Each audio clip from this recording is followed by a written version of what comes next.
আমরা যখন কোর্টে যাই তখন আগে ছিল, এখন অবশ্য এগুলো চলে গেছে। আমাদের কিন্তু আপনাদেরকে একটা উদাহরণ দিই, যখন আমি মধুমতি মডেল টাউনের মামলাটা করি তখন আমার বাচ্চাটার বয়স, ছোট বাচ্চাটার বয়স ছিল 6 দিন। He was my third caesar baby, so I took him to the court because আমার সিনিয়র বলছে আমি এই মামলা করতে পারবো না, আমার উপর মারাত্মক পলিটিক্যাল প্রেশার। তখন আমি কি করবো, উপায় নাই তো আমার আর কোন। আমি 6 দিনের বাচ্চাকে নিয়ে কোর্টে চলে গেছি, আমি মামলা করেছি। যখন মামলাটায় আমরা জিতলাম, বাংলাদেশের সকল উকিল আমাদের বিরুদ্ধে দাঁড়িয়ে গেলেন, সকল বড় বড় উকিল। তখন ডেইলি স্টার লিড নিউজ করলো যে Madhumati model town declared illegal, আর এই পাশে একটা সাইড নিউজ করলো যে high profile litigation drew rare congress of star jurist, যে এই একটা মামলা যেখানে বাংলাদেশের এমন কোন সিনিয়র লয়ার নাই যাকে দেখা যায় নাই।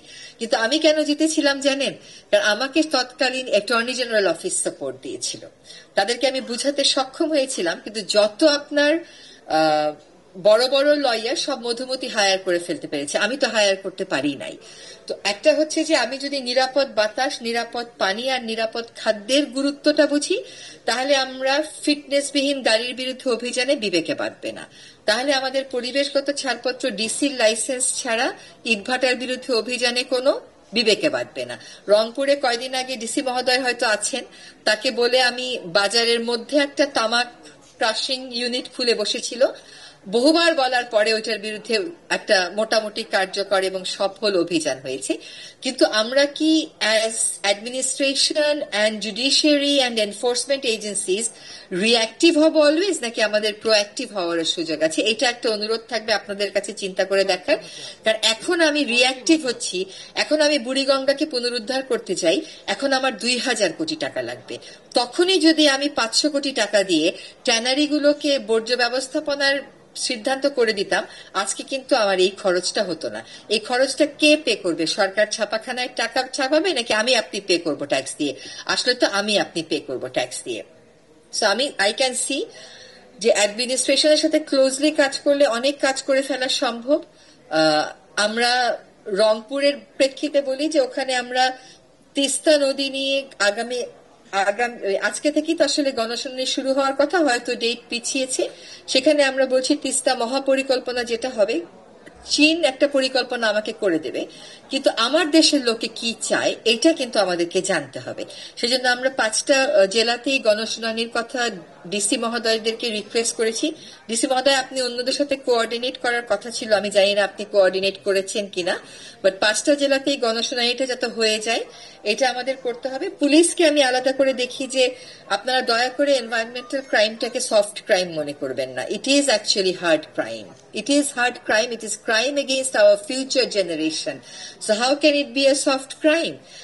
ভারতের একটা রায়ে একবার ওদের আদালত বলেছিল যে খুন করে একটা মানুষকে মেরে ফেলে, কিন্তু বায়ু দূষণ দিয়ে তো আমরা প্রতি বছর 2 লক্ষ মানুষ মারতেছি। why is this not a crime? So আপনাদের perception about crime has to change if we really have to leave behind a world that will be safe for our future generation.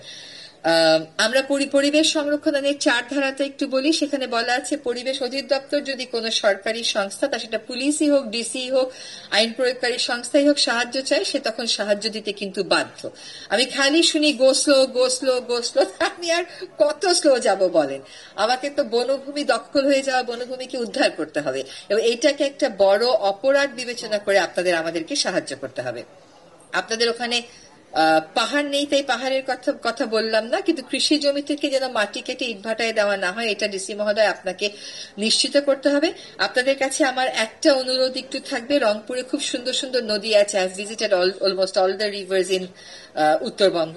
তো আপনারা দয়া করে একটু পলিথিনের ব্যাপারে একটু যদি একটু লিখে নেন, খুব খুশি হব। পলিথিন একটা নিষিদ্ধ পণ্য 2002 সাল থেকে।